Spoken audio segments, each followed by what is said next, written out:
الحمد لله نحمده ونستعينه ونستغفره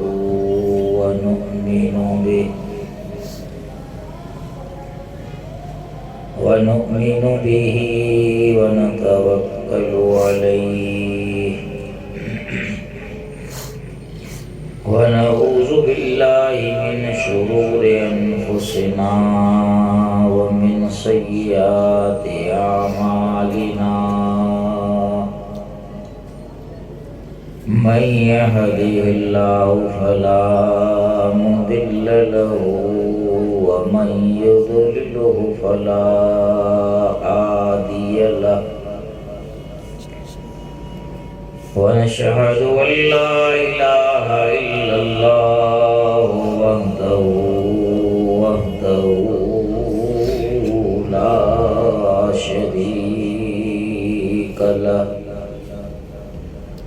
ونشهد أن سيدنا وسندنا وشفيعنا وحبيبنا وقرة عيوننا وشفاء صدورنا أعلانا وأولانا ومولانا محمدا عبده ورسوله أما بعد فقد قال الله تبارك وتعالى في القرآن المجيد والفرقان الحميد أعوذ بالله من الشيطان الرجيم بسم الله الرحمن الرحيم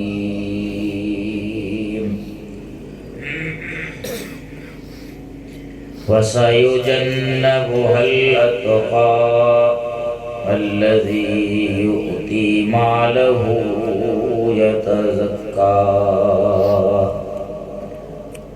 صدق الله مولانا العظيم وبلغنا رسوله النبي الكريم الأمين ونحن على ذلك لمن الشاهدين والشاكرين والحمد لله رب العالمين إن الله وملائكته يصلون على النبي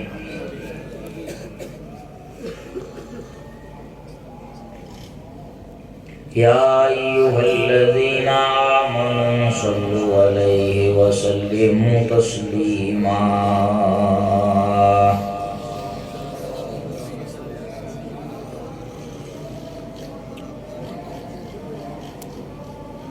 اللهم صل على سيدنا شفينا مولانا محمد وعليه وصحابه وبارك وسلم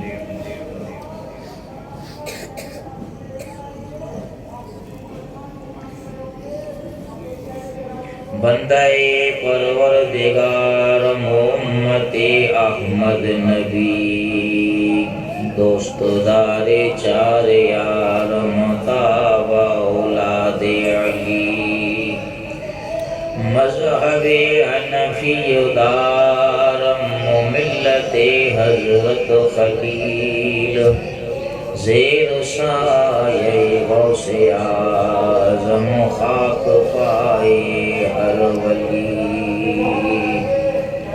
عرش اعظم مسند رفعت رسول اللہ کی حشر میں سب دیکھیں گے عزت رسول اللہ کی لا ورب العرش جس کو جو ملا ان سے ملا بٹتی ہے کونین میں نعمت رسول اللہ کی وہ جہنم میں گیا جو ان سے مستغنی ہوا،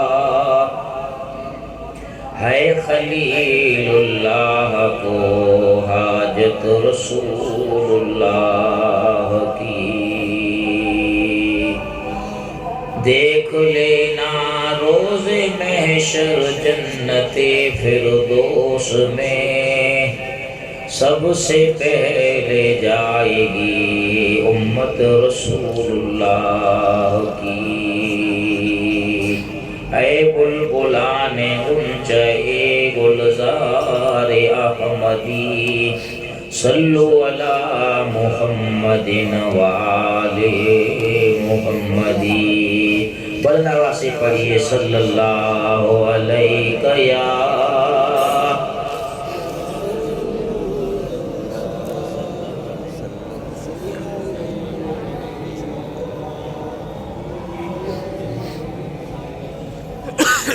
بلنوا سے پڑھیے صلی اللہ علیہ یا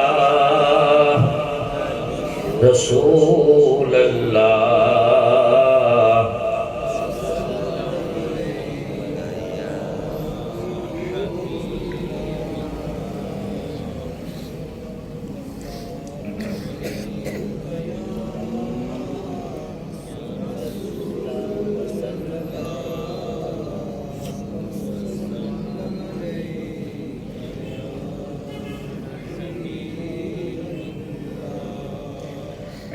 حمد و صلاۃ کے بعد نہایت ہی واجب الاحترام خلفائے اعظام، دیگر میرے دوستوں، بھائیوں، بزرگوں، آج جمادی الثانی کی 21 تاریخ ہے، اور آپ دوستوں کے علم میں ہے کہ 22 جمادی الثانی کو نبی مکرم نور مجسم صلی اللہ علیہ وسلم کے پیارے صحابی حضرت سیدنا ابو بکر صدیق رضی اللہ تعالیٰ عنہ کا وصال مبارک۔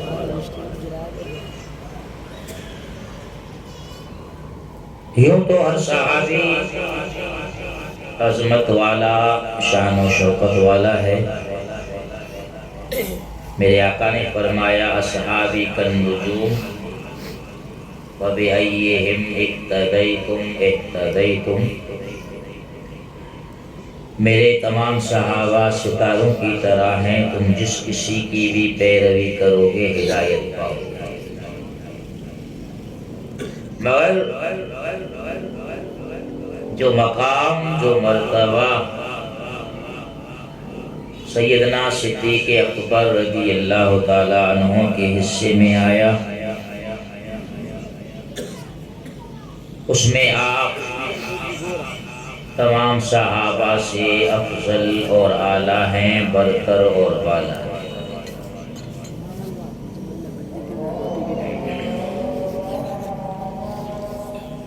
یہ میرے آقا صلی اللہ علیہ وسلم کی زبان حق ترجمان سے بیان جاری ہوا۔ حضور نبی کریم رؤوف الرحیم صاحب خلق عظیم صلی اللہ علیہ وسلم نے فرمایا کہ اللہ نے انبیاء کے بعد میرے ابو بکر کو سب سے افضل اور اعلیٰ بنایا۔ آپ کی پوری سیرت کو بیان کرنا آج کا جلسہ تو کیا، بلکہ ہمارے اساتذہ فرماتے تھے کہ انسان کی زندگی بیت جائے مگر وہ یار غار مصطفیٰ کا بیان کما حقہ بیان نہیں کر سکتا۔ ابو بکر کا معنی ہے اولیت والا، ذرا غور سے سماعت فرمائیے گا۔ اور بالخصوص ہم جو نقش بندی حضرات ہیں، ہمارا سلسلہ شروع ہوتا ہے سیدنا صدیق اکبر سے۔ پھر ہم کل بھی ذکر کیوں کرتے ہیں، اس پر میں ایک بات عرض کرتا چلوں۔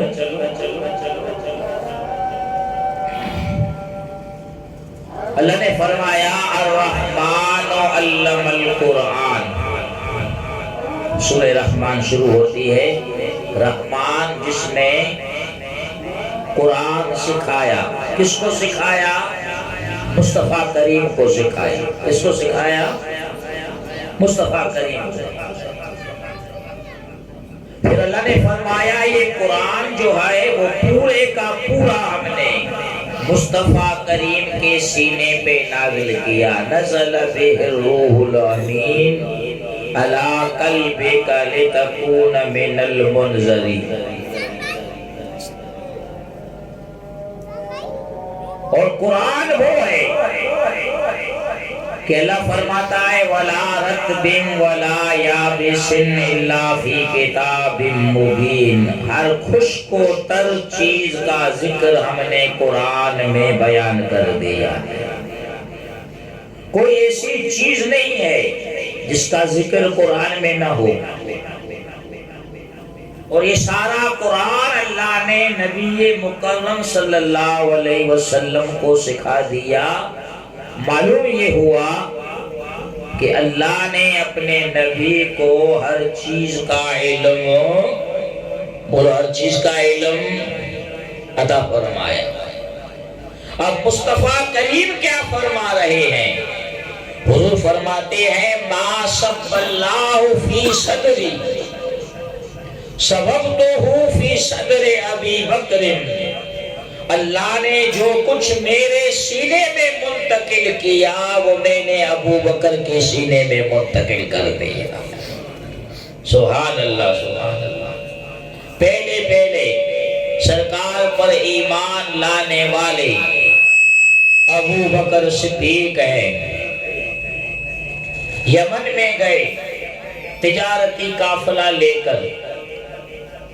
وہاں پر ایک راہب سے ملاقات ہوئی. راہب نے کہا بھائی آپ مکے کے رہنے والے ہیں؟ کہا قریشی ہیں. جی. تمیم بن مرہ کی اولاد سے ہیں؟ کہا اپنا کرتا اوپر کرو. سیدنا صدیق اکبر نے کرتا اوپر کیا تو راہب نے کہا صحیح ہے جی اب ذرا کرتا نیچے کریں اور اب بشارت سنے. میں تجھے بشارت دینا چاہتا ہوں. کہا کون سی؟ کہا میں نے آسمانی کتابوں پر میں پڑھا کہ اللہ کے آخری رسول مکہ میں نبوت کا اعلان فرمائیں گے.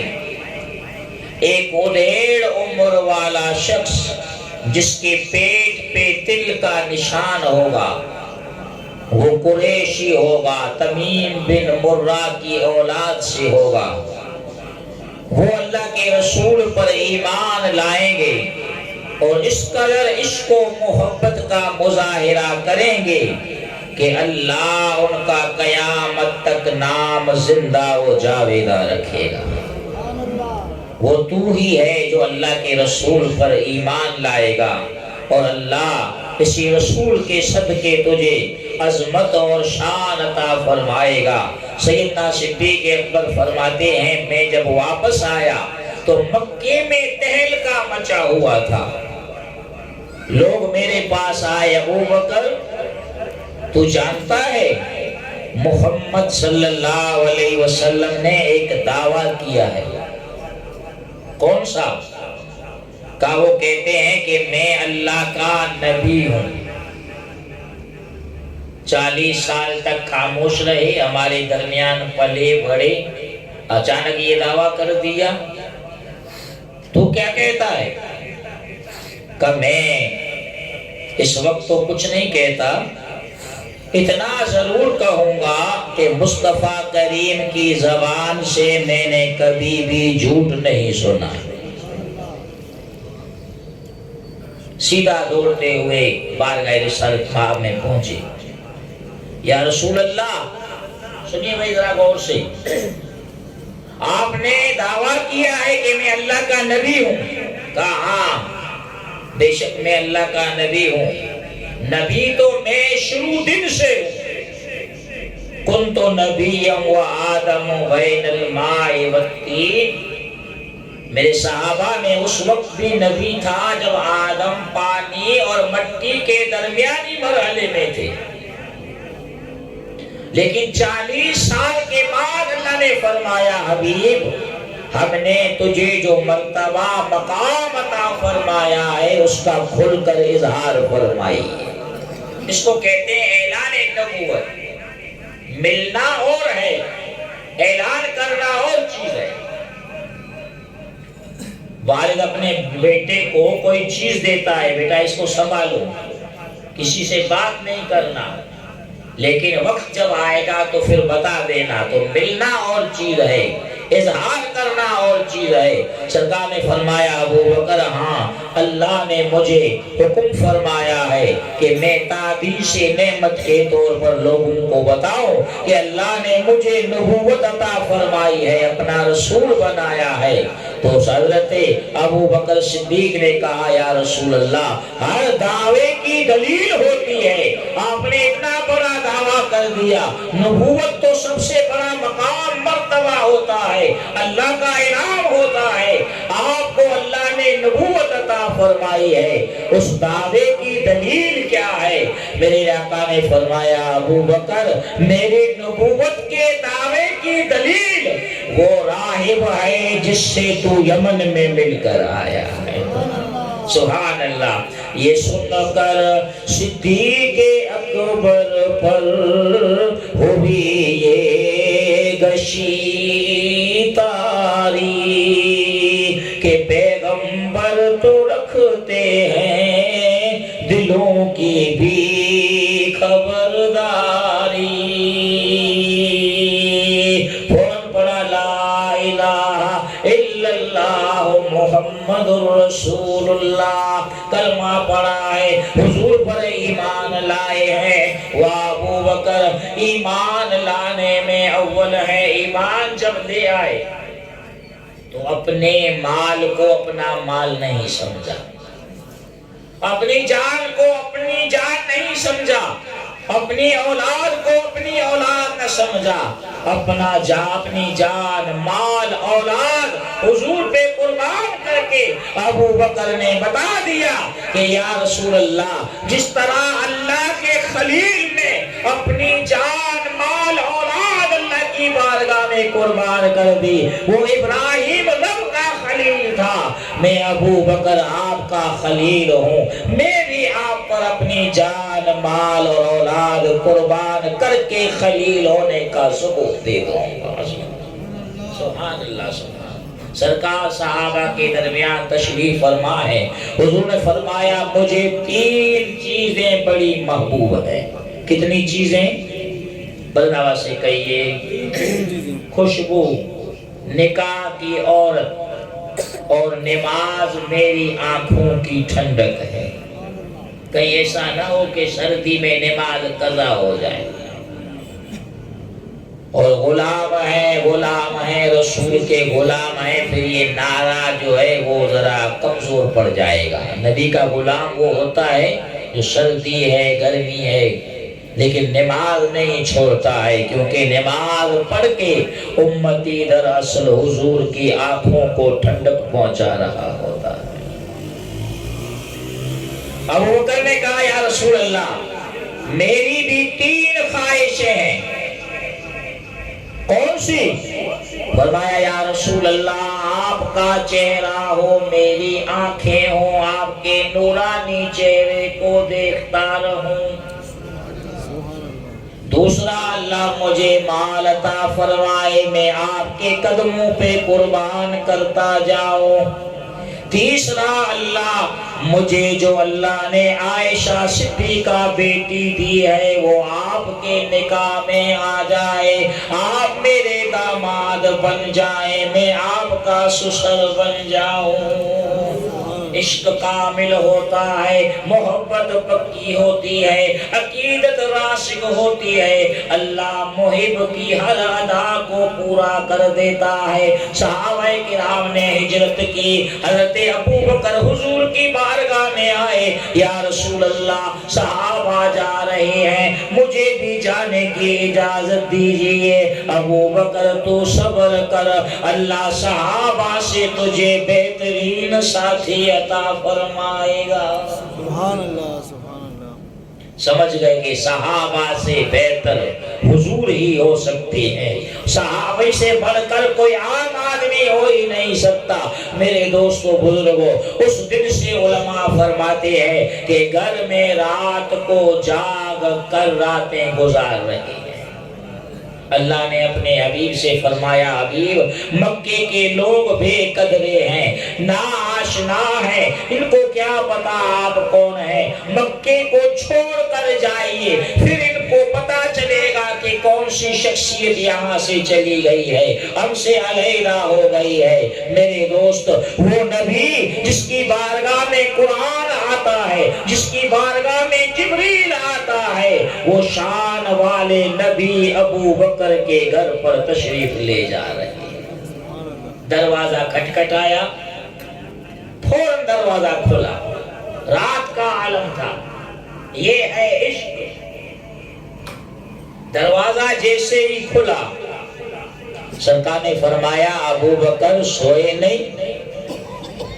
کہا یا رسول اللہ آپ نے جب سے فرمایا کہ اللہ تجھے صحابہ سے بہترین ساتھی عنایت فرمائے گا، 40 راتیں ہوئی ہے گھر پہ کھڑا ہو کے انتظار کرتا ہوں کہ کب اللہ کے رسول دروازہ کھٹکھٹائے اور بغیر انتظار کیے میں ابو بکر دروازہ کھول دو تاکہ میرے آقا کو انتظار نہ کرنا پڑے۔ ابو بکر جی میرے آقا آج اللہ نے مکہ چھوڑنے کا حکم فرمایا ہے، حضور چلیے۔ ابو بکر آپ کے ساتھ چلتا ہے، بیٹی کو کہا میری بیٹی روزانہ صبح سویرے کھانا تازہ پکا کر گارے شور میں لے آنا۔ اپنے بیٹے سے فرماتے ہیں کہ کفار کی نقل و حرکت پہ نظر رکھ کر ہمیں روزانہ بتاتے رہنا کفار کیا کر رہے ہیں۔ اور میرے دوست اپنے غلام عامر بن فہیرہ سے کہتے ہیں کہ روزانہ تازہ دودھ دھو کر نبی صلی اللہ علیہ وسلم کی بارگاہ میں حاضر کر دینا۔ میرے دوست رات کا اندھیرا ہے، سیدنا صدیق اکبر حضور کے ساتھ نکلتے ہیں، نکلتے جب میرے دوست دشوار رستہ آ جاتا ہے، جب نوکیلے پتھر آ جاتے ہیں تو ابو بکر حضور کو اپنے کندھوں پہ اٹھاتے ہیں۔ قربان جائیں یہ کندھے کتنی طاقتور ہیں آپ کو بتاتا ہوں۔ جب مکہ فتح ہوا تو سرکار نے حضرت علی سے فرمایا علی جی میرے آقا میرے ولی، کہا یہ بت نصب ہیں، ان بتوں کو گراؤ۔ حضور کیسے گراؤ، یہ تو بڑی بلندی پر ہے، کہا میرے کندھوں پہ سوار ہو جاؤ، تجھے کسی اونچی چیز کی ضرورت نہیں پڑے گی۔ دل نے کہا یا رسول اللہ آپ میرے چچا زاد بھائی بھی ہیں، میرے سسر بھی ہیں، روحانی والد بھی ہیں، اللہ کے نبی بھی ہیں، بڑی بات تو یہ کہ اللہ کے نبی ہے، رسول ہے، یہ بے ادبی ہو جائے گی۔ آپ میرے کندھوں پہ سوار ہو کر ان بتوں کو یا رسول اللہ گرائیں۔ سنیے بھائی ذرا غور سے، تقریریں تو آپ سنتے رہتے ہیں، ذرا نکات سنیے، علمی نکات سنیے۔ علی تو میرے کندھوں پر بیٹھ۔ علی نے کہا یا رسول اللہ نہیں یہ بے ادبی ہے، آپ میرے کندھوں پہ بیٹھ کر بتوں کو گرائیں۔ حضور نے فرمایا علی ایک تو یہ ہے کہ میرا ہاتھ جس چیز پر لگے گا اس پر جہنم کی آگ حرام ہو جائے گی۔ دوسرا علی تو اگرچہ شیر خدا ہے مگر میری نبوت والا بار برداشت نہیں کر سکے گا۔ قربان جائے ان کندھوں کی قوت پر جو حضور کو اٹھاتے ہیں، اور گویا ابو بکر صدیق حضور کو سوار کیے دیتے ہیں. قرآن کہتا ہے والعادیات ضبحا، قسم ہے ان سواریوں کی. کون سی سواریوں کی؟ جس پر صحابہ سوار ہوتے ہیں. وہ سواریاں اتنی بابرکت ہے کہ اللہ ان کی قسمیں کھا رہا ہے. بتائیے جو سواریاں صحابہ کی ہیں ان کی اللہ قسمیں کھا رہا ہے، تو جس سواری پر مصطفیٰ کریم سوار ہو جائے، جن کندھوں پر حضور سواری کرے، اس ابو بکر کی عظمت کا کیا عالم ہوگا. چل رہے ہیں، رات کا اندھیرا آیا.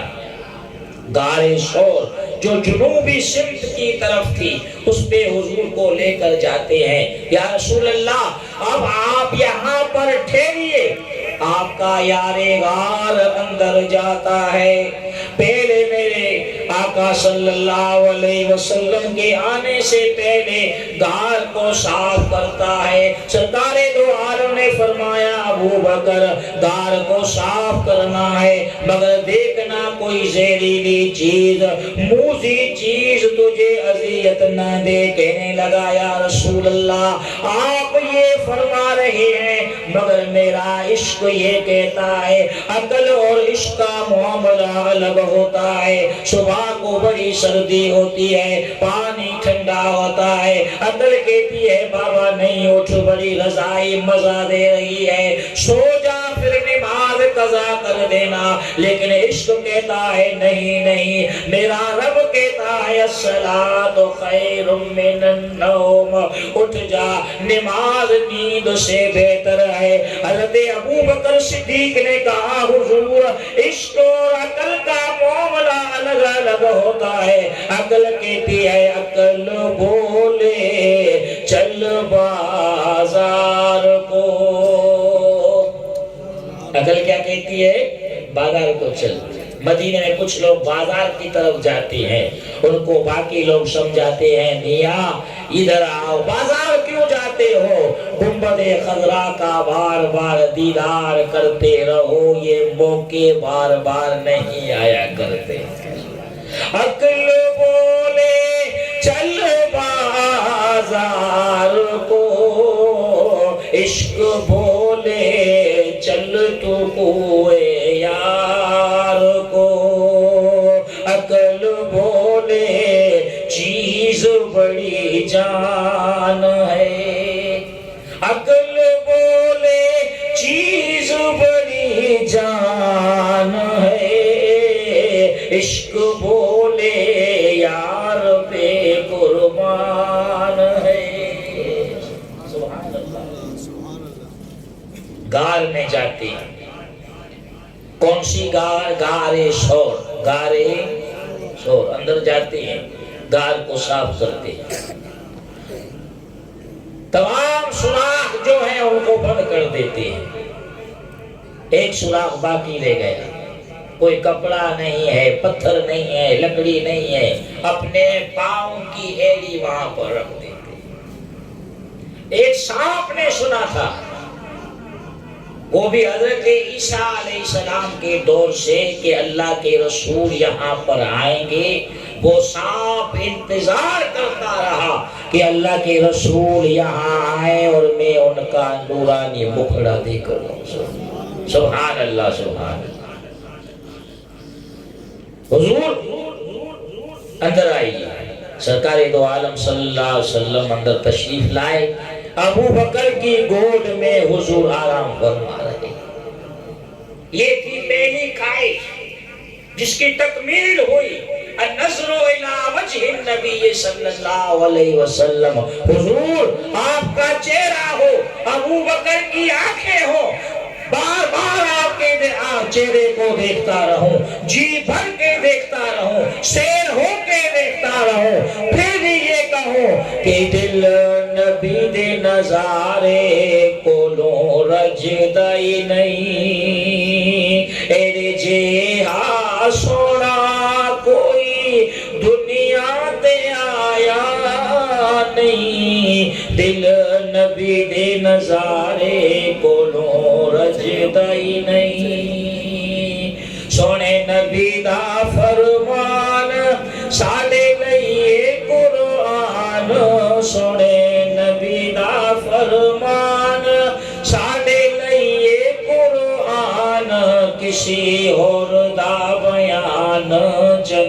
لگ گئی نہیں۔ ابو بکر حضور کے چہرے کو دیکھتے رہے۔ سنیے بھائی ذرا، حضور کے چہرے کو دیکھتے رہے، یہ کتنی بڑی عبادت تھی۔ سیدہ عائشہ صدیقہ نے حضور سے سوال کیا، یا رسول اللہ، میرے دل میں ایک سوال پیدا ہو رہا ہے، پوچھوں؟ کہ عائشہ مجھ سے نہیں پوچھے گی تو کس سے پوچھے گی؟ پوچھ۔ آسمان پر جتنے تارے چمک رہے ہیں، آپ کا کوئی ایسا صحابی ہے جس کی نیکیاں آسمان کے تاروں جتنی؟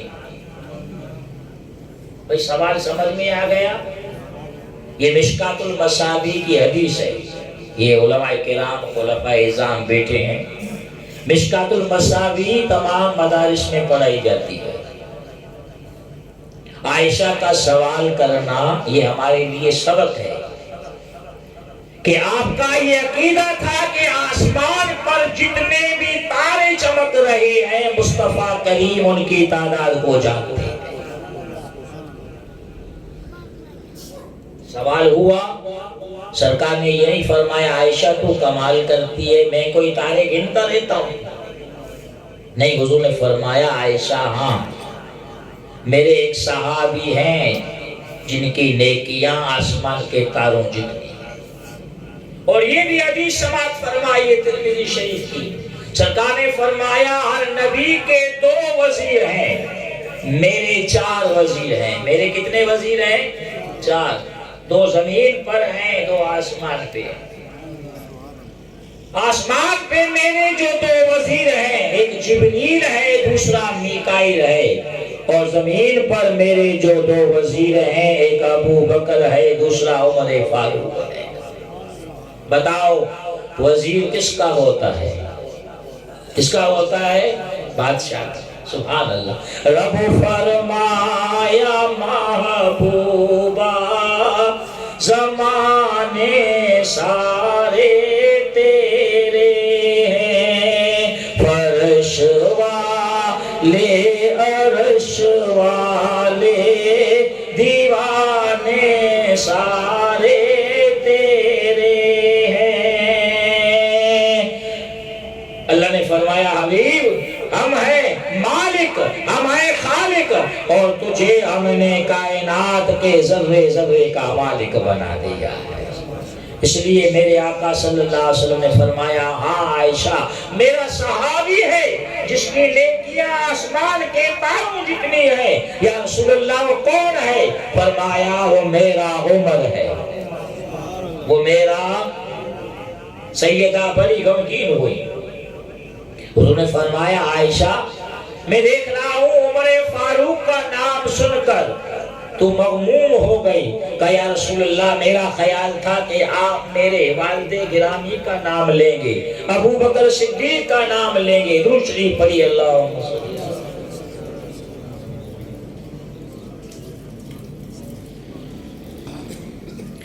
سرکار نے فرمایا عائشہ غمگین نہ ہو، عمر فاروق کی تاروں والی نیکیوں کو ایک طرف کر دو، تیرے ابا جان کی گار والی نیکی کو ایک طرف کر دو، تو تیرے والد کی گار والی نیکی ان تاروں جتنی نیکیوں پہ حاوی و باری رہے گی۔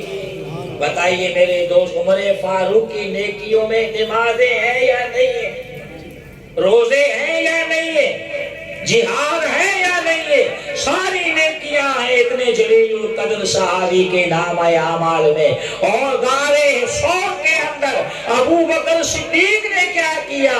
صرف رخ مصطفیٰ کو دیکھتے رہے، سرکار کی خدمت کرتے رہے۔ سرکار نے فرمایا یہ ایک نیکی تمام نیکیوں پر حاوی و باری ہے۔ میرے دوستو بزرگوں، 3 دن 3 رات تک سرکار کے چہرے کو دیکھنے والے ابو بکر صدیق جہاں سیرت میں حضور جیسے ہو گئے، وہاں میرے دوست صورت میں بھی اللہ نے آپ کو حضور جیسا بنا۔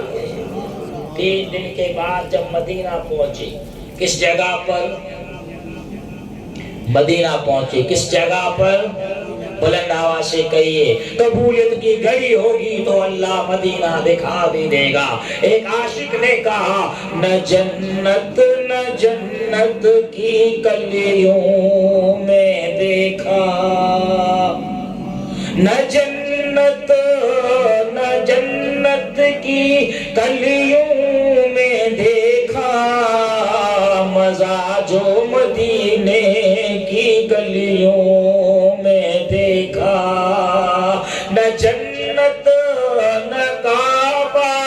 نہ کعبہ کے گلزار میں ہے، مزہ جو نبی تیرے دیدار میں ہے۔ میرے دوست جب مدینہ منورہ پہنچے سارے کے سارے لوگ ابو بکر صدیق کے سامنے آ گئے، آپ کے ہاتھ چومنے لگے ہیں، آپ کے پاؤں پہ ہاتھ رکھنے لگے ہیں، بڑی گرم جوشی سے آپ کا استقبال کر رہے ہیں۔ ابو بکر صدیق نے دیکھا یہ تو بے ادبی ہو جائے گی، آپ نے اپنی چادر حضور کے کندھوں پر رکھی، لوگوں کو پیغام دیا، لوگوں یہ آقا ہے میں غلام ہوں، یہ اصل ہے میں فلاں ہوں، ان سے ملیے، ان کے ہاتھ چومو، یہ میرے آقا ہے، اللہ نے مجھے جو بھی مقام دیا ہے وہ انہی کے صدقے میں عطا فرمایا ہے۔ سبحان اللہ سبحان اللہ۔ ایک خواہش پوری ہو گئی، دوسرا اللہ مجھے مال دے اور میں آپ پر قربان کرتا جاؤں۔ سرکار نے صحابہ سے کہا صحابہ جہاد کے لیے چندہ اکٹھا کر مال دو۔ عمر فاروق نے کہا آج موقع ہے، ابو بکر سے بازی لے جاؤ۔ گھر آئے سارا مال اکٹھا کیا، اس کو دو حصوں میں تقسیم کیا، ایک حصہ گھر میں رکھا، ایک حصہ لے آئے۔ عمر جی میرے آقا میرے دلبر، گھر والوں کے لیے کیا چھوڑا؟ حضور جتنا لے آیا ہوں اتنا چھوڑ آیا۔ کا صحیح تھوڑی دیر ہوئی یار باہر آئے ہیں، بھئی مسئلہ یاد رکھو، ہمارا دین کہتا ہے سارا مال صدقہ نہ کرو، سارا مال صدقہ نہ کرو، فقیر نہ بن جاؤ کہ پھر دوسروں کے سامنے ہاتھ پھیلاؤ۔ اور آپ نے علماء سے سنا ہوگا کہ اگر نصاب جتنا مال ہے سال گزر گیا تو اس کا 2.5% زکوٰۃ کے طور پر ادا کیا جائے گا۔ کتنا فیصد؟ 2.5%۔ سارے کا سارا مال نہیں۔ ابو بکر نے سارا مال اٹھایا، جبکہ شریعت کہتی ہے سارا مال نہ دو۔ تو میں نے آپ کو پہلے بتایا کہ ایک معاملہ ہوتا ہے عقل کا، ایک معاملہ ہوتا ہے عشق کا۔ عقل کو کہہ رہے تھے کہ ابو بکر اپنے لیے بھی رکھو، مگر عشق کہہ رہا تھا کہ رکھو نہیں۔ جب سرکار نے فرمایا لے آؤ تو کوئی چیز گھر میں نہیں رکھنی چاہیے، ایک سوئی بھی گھر میں نہیں چھوڑی، اپنے جسم کے کپڑے بھی لپیٹے ہیں اور وہ بوری کا ایک بستر بنایا ہے، اس پر کانٹوں کے بٹن لگے ہوئے ہیں۔ حضور کی بارگاہ میں آئے، یا رسول اللہ یہ مال حاضر ہے۔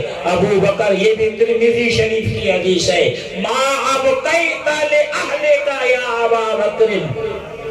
حضور نے فرمایا ابو بکر گھر والوں کے لیے کچھ چھوڑا ہے؟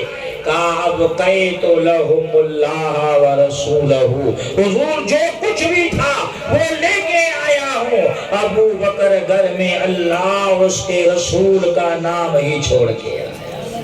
سبحان اللہ۔ اب ہمارے عقیدے کی بات واضح ہو گئی، اللہ ہی کافی ہے۔ نہیں، ابو بکر نے کہا اللہ بھی کافی ہے، اللہ کا رسول بھی کافی ہے۔ ٹھیک ہے، بات سمجھ میں آ رہی ہے؟ ہم بھی والے ہیں، بولو ہم بھی والے۔ ہم کہتے ہیں یا اللہ ہم تجھے مانتے ہیں، تیرے رسول کو بھی مانتے ہیں، صدیق اکبر کو بھی مانتے ہیں، مجدد الف ثانی کو بھی مانتے ہیں، حضور غوث اعظم کو بھی مانتے ہیں، داتا علی حجویری کو بھی مانتے ہیں، بابا فرید الدین گنج شکر کو بھی مانتے ہیں، مجدد الف ثانی کو بھی مانتے ہیں، پیر مٹھا کو بھی مانتے ہیں، پیر سونا کو بھی مانتے ہیں، حضرت سجن سائی کو بھی مانتے ہیں۔ الغرض یا اللہ تو جس کو منواتا جائے گا ہم سنی اس کو مانتے جائیں گے۔ سبحان اللہ۔ تو ہم اہل سنت بھی والے ہیں۔ ابو بکر نے کہا یا رسول اللہ جو کچھ بھی ہے لے کے آیا ہوں۔ سرکار نے فرمایا ابو بکر جو کچھ بھی تو لے کے آیا ہے یہ اس قدر اللہ کو پسند آیا ہے کہ اللہ نے جبریل کو بھیجا ہے۔ محبوب ہر ایک میری رضا چاہتا ہے کہ مجھ سے اللہ راضی ہو جائے۔ اللہ فرماتا ہے ابو بکر سے کہو کہ ابو بکر تم مجھ سے راضی ہو۔ یہ مصطفیٰ کریم پر محبت کا عملی مظاہرہ کرنے کا سبب تھا، عشق رسول کا ثمرہ تھا میرے دوست۔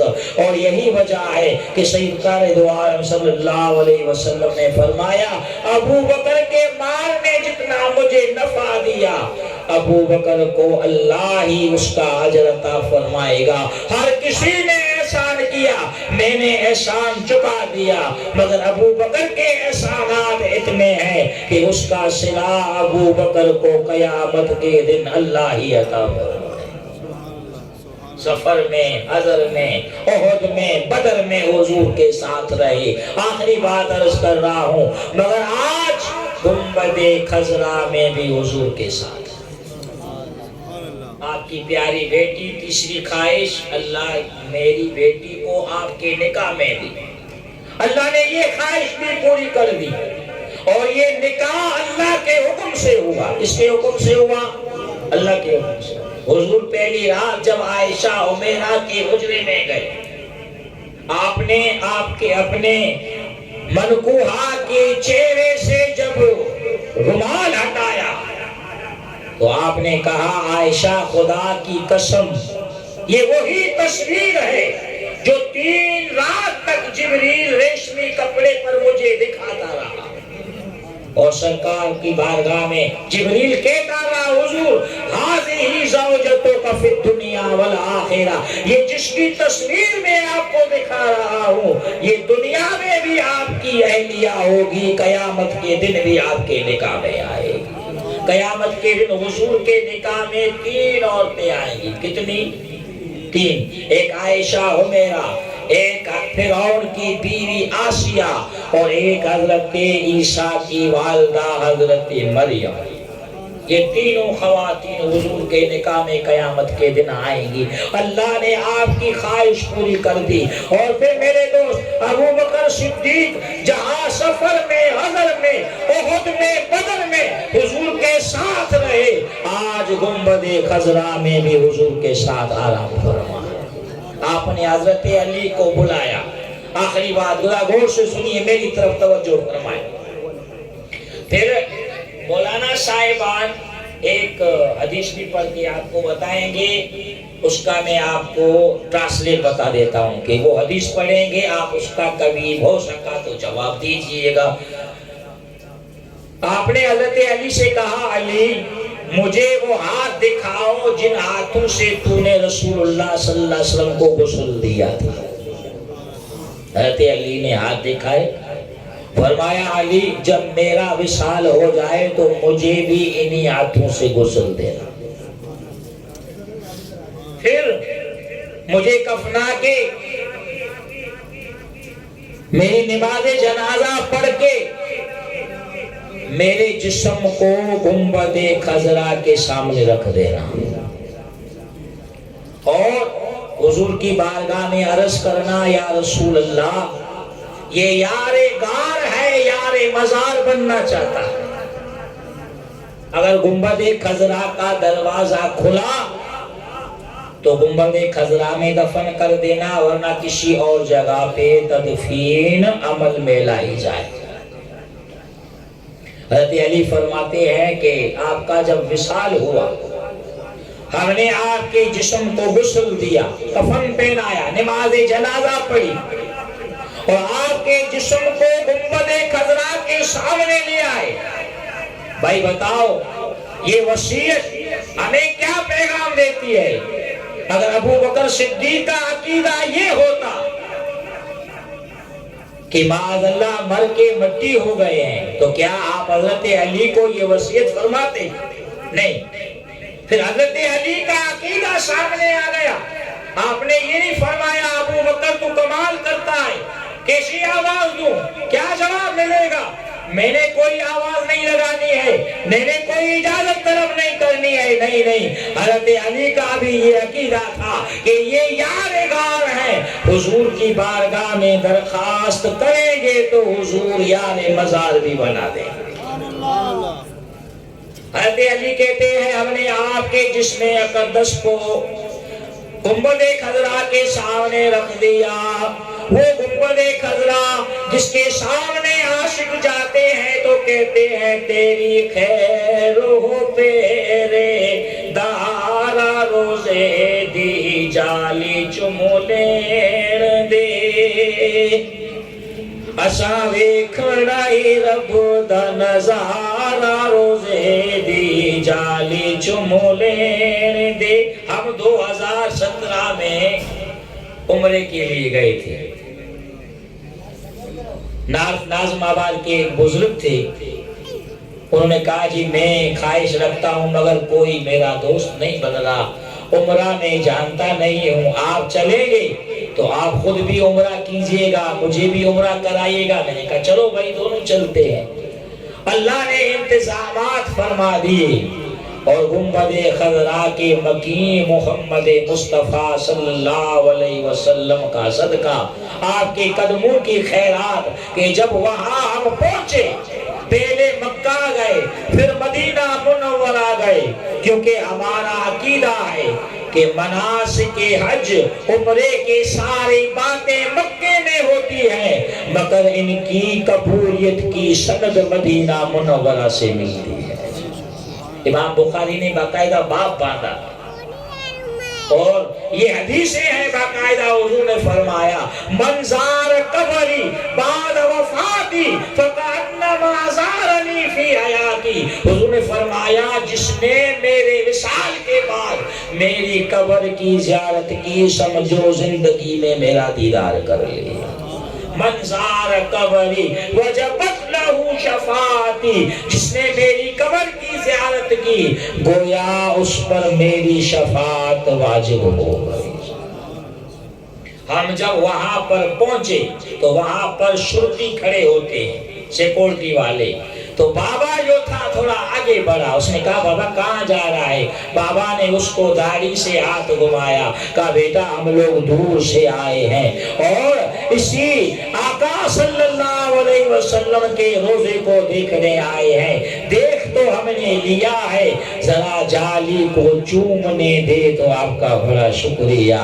اس نے بخدا یہی کہا کہ بابا اجازت نہیں ہے مگر آپ عاشق لگ رہے ہو، محبت والے لگ رہے ہو، جاؤ مدینے کے والی رسول جمالی کے روزے کی سنہری جالیوں کا بوسہ لے۔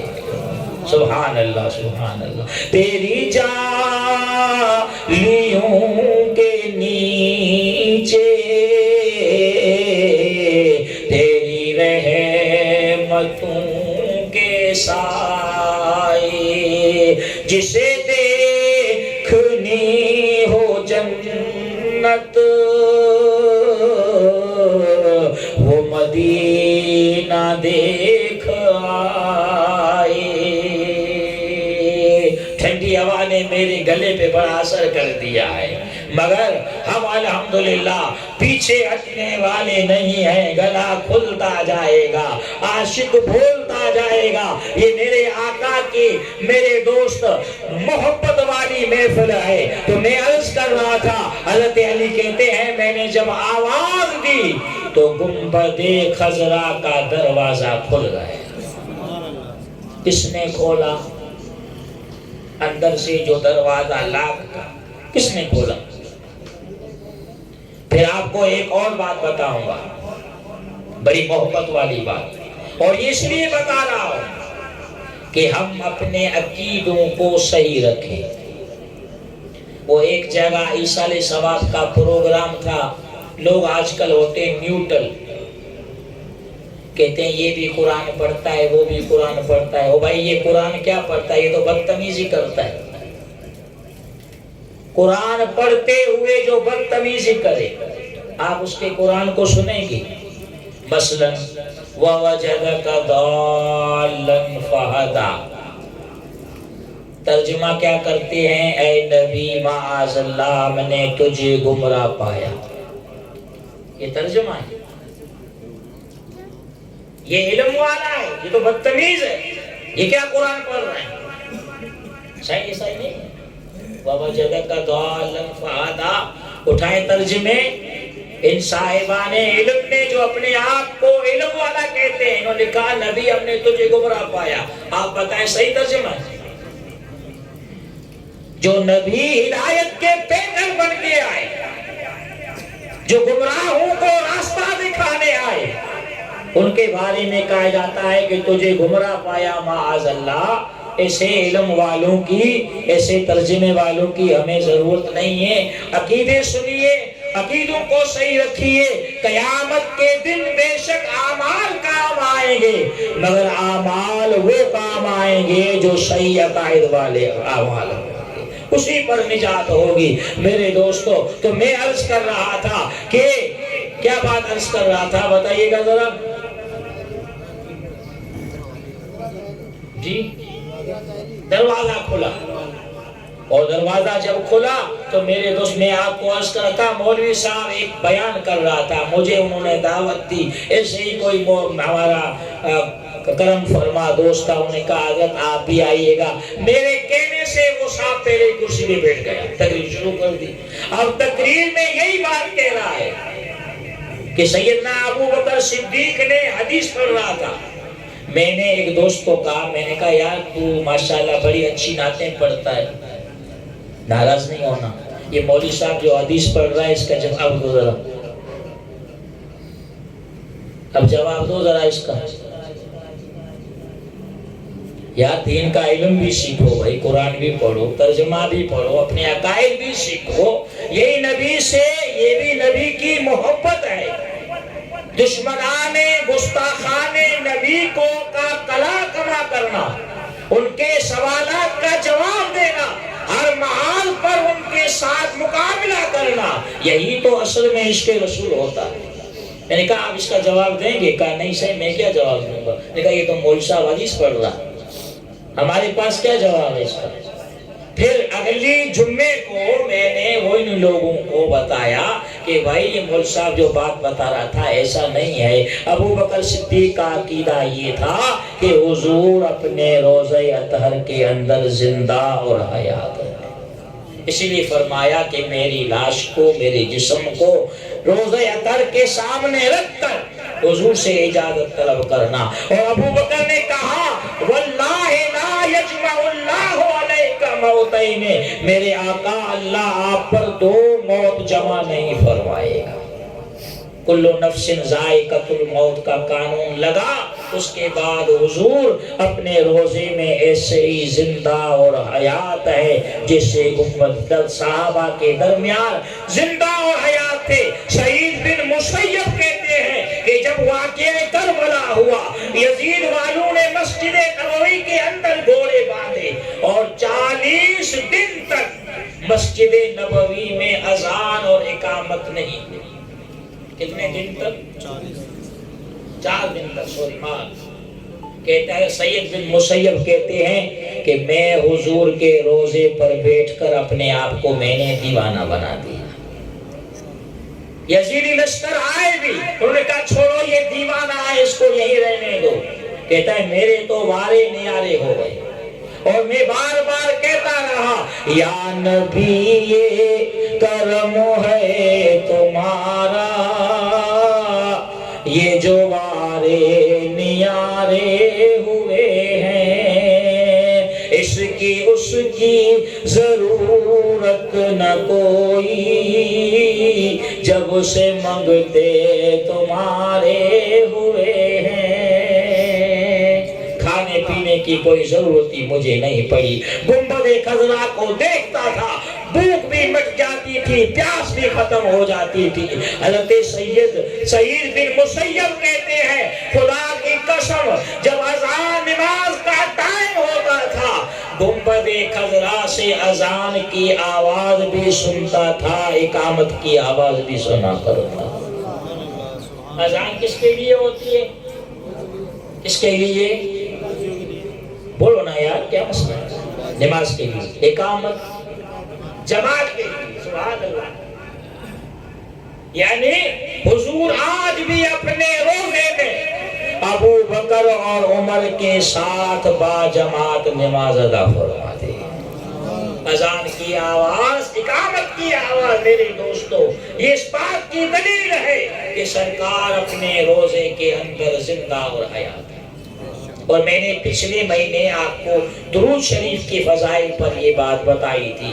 حضرت مخدوم محمد ہاشم ٹھٹھوی جن کا مکلی میں قبرستان ہے، الحمدللہ میں وہاں گیا ہوں، آپ جائیں۔ یہ مخدوم محمد ہاشم ٹھٹھوی وہ عظیم ہستی ہے کہ جب حضور کے روزے پر حاضر ہوئے کہا الصلاۃ والسلام علیک یا رسول اللہ، تو گنبد خضرا سے جواب ملا او محمد ہاشم تجھ پہ بھی سلام۔ 3-4 نام والے ہاشم تھے، تو آپس میں بحث کرنے لگے کہ مجھ پر یہ عنایت ہوئی ہے، مجھے یہ جواب ملا ہے۔ مخدوم محمد ہاشم ٹھٹھوی نے دوبارہ پڑھا الصلاۃ والسلام علیک یا رسول اللہ، وضاحت سے آواز آئی او محمد ہاشم ٹھٹھے والے تجھ پہ بھی سلام ہو۔ سبحان اللہ، سبحان اللہ۔ ہمارے عقیدے کی تصدیق ہو گئی۔ کون سا عقیدہ؟ تو زندہ ہے واللہ، تو زندہ ہے واللہ، تو زندہ ہے واللہ، تو زندہ ہے واللہ، میرے چشم عالم سے چھپ جانے والے۔ ہماری آنکھوں کا قصور ہے، حضور جو بھی عاشق طرف رکھتا ہے اس کو یا خواب میں دیدار کراتے ہیں یا اپنے روزے پہ بلایا کرتے ہیں۔ سبحان اللہ، سبحان اللہ۔ ایک بات آپ کی اجازت سے اور عرض کروں، امام شرف الدین بوصیری قصیدہ بردہ والی، یہ کون تھے؟ یہ بادشاہوں کے شاعر تھے، قصیدے پڑھتے تھے۔ ان کو فالج کا مرض ہو گیا۔ جب فالج کا مرض ہو گیا تو عقیدہ رکھ کر حضور کو پکارنے لگے، امن تذکر جیران بزی سلمی مزجت دم انجرا من مقلت بیدمی۔ بوصیری اب تجھے حضور کو یاد کرنا چاہیے، پڑھتے رہے، حضور کو یاد کرتے رہے۔ ایک درمیانی کیفیت تھی، نہ نیند تھی نہ بیداری تھی، سرکار دو عالم صلی اللہ علیہ وسلم خواب میں تشریف لے آئے۔ سبحان اللہ۔ شالا سادی دید ہوئے آوے آوے سوہنا نبی اوندے چہرے دی دید ہوئے، کوئی مثل نہیں دولن دی، بس کر مہر علی تھے جان یوں بولن دی۔ حضور نے اپنی چادر بوصیری کے کندھے پہ رکھی، امام بوصیری نے جب چادر ہٹائی تو فالج کا مرض ختم ہو چکا۔ سبحان اللہ، سبحان اللہ۔ تو میرے دوست، ابو بکر صدیق عاشق رسول تھے، محب رسول تھے۔ الحمدللہ ہم سنیوں کے سالار ہیں، ہمارا سلسلہ سیدنا ابو بکر صدیق سے شروع ہوتا ہے، اور ہمارے سلسلے میں 2 صحابی ہیں۔ کتنے صحابی ہیں؟ ابو بکر صدیق اور سلمان فارسی۔ اور حضور نے اپنے سینے والی امانت ابو بکر صدیق کے سینے میں منتقل کر۔ اور الحمدللہ یہ کامل مشائخ کا فیض ہے کہ اللہ کے پیارے اولیاء اس سلسلے میں سے وابستہ ہیں۔ سلسلہ عالیہ نقشبندیہ میرے دوست عظیم سلسلہ ہے، محبت والا سلسلہ ہے، پیار والا سلسلہ ہے۔ میں آج کی بات کل کی بات عرض کروں، سائیں رحیم بخش صاحب کو میں نے کہا کہ حضرت وہاں پر تو کھلا علاقہ ہے، پھر ماشاءاللہ چھت بھی کھلی ہوئی ہے، تو سائیں نے کہا انتظام کریں گے سائیں۔ میں نے یہ سوچ رہا تھا کہ بھائی اتنی شدید سردی ہے اور سردی میں پروگرام کیسے ہوگا، کتنے دوست آئیں گے، لیکن پھر کہا نہیں یہ شیطان تو ورگلا رہا ہے یار، یہ کیسے ہمارے محترم دوست حاجی انور صاحب جو ہم جاتے تھے تو ہماری بڑی تواضع کرتے تھے، عزت کرتے تھے، اس پروگرام میں جائیں پیچھے نہ ہٹیں اور ہمارے جانے سے ہی دوسرے دوست آئیں گے۔ تو میرے دوست الحمدللہ ہم اور آپ یہاں آتے رہیں گے، اس لیے کہ ہمارا آنا ہمارے اپنے مفاد میں ہے، کسی اور پر ایسا نہیں کرتے۔ یہاں پر آئیں گے تو انشاءاللہ دلوں کی توجہ سے بیٹھے، میں دعوے سے کہتا ہوں کہ سیدنا صدیق اکبر کا فیض اللہ تمہارے سینوں میں منتقل فرمائے گا، پیار و محبت بڑھے گا، عقیدت بڑھے گی، عشق رسول تمہارے سینوں میں منتقل ہوگا، حضور کی شریعت پر احکام پر عمل کرنا ہم اور آپ کے لیے آسان ہو جائے گا۔ اللہ میرا کہنا آپ کا سننا قبول و منظور فرمائے۔ وآخر دعوانا ان الحمدللہ رب العالمین۔